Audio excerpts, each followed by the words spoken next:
It can also be shown from the aforesaid that there cannot be anything superseded above the divine itself, which designates itself by an essential designation, just as the genus is designated by differences.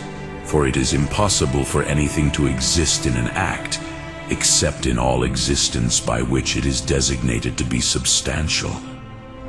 For an animal cannot be in an act without being a rational or irrational animal.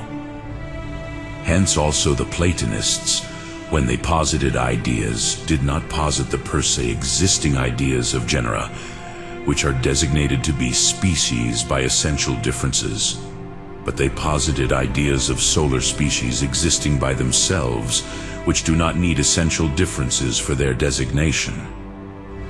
If therefore the divine being is denoted by something else superimposed by the essential designation, the very being will not be in actuality except by that superimposed existence. But the divine being itself is its own substance, as has been shown. Therefore the divine substance cannot exist in an act except by something supervening. From this it can be concluded that it is not necessary in itself, the contrary of which was shown above. Again, everything that needs something added to what it can be is in potential with respect to that. But the divine substance is not in any way in power, as was shown above. But its substance is its being. Therefore its being cannot be designated by any substantial designation by something superimposed on it. Further, all that by means of which a thing results in being in act, and is intrinsic to a thing, is either the whole essence of a thing, or a part of its essence. But that which designates something by an essential designation makes the thing actually exist, and is intrinsic to the thing designated. Otherwise it could not be substantially designated by it. Therefore it must be either the very essence of the thing, or a part of the essence.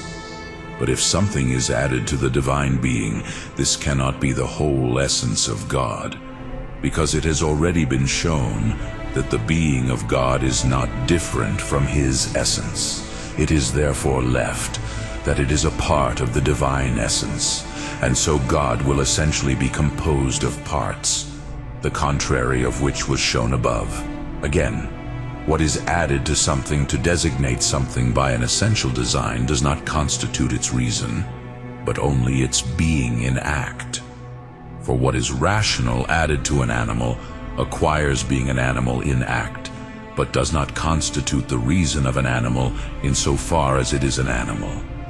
For difference does not enter into the definition of race. But if something is added to God by which it is designated by an essential design, it must constitute that thing to which it is added the reason of its proper existence or nature. For what is thus added acquires the actual being of the thing. And this, that is, to be an act, is the divine essence itself, as was shown above. It remains, therefore, that nothing can be added above the divine being to designate it by an essential design, just as difference designates a genus.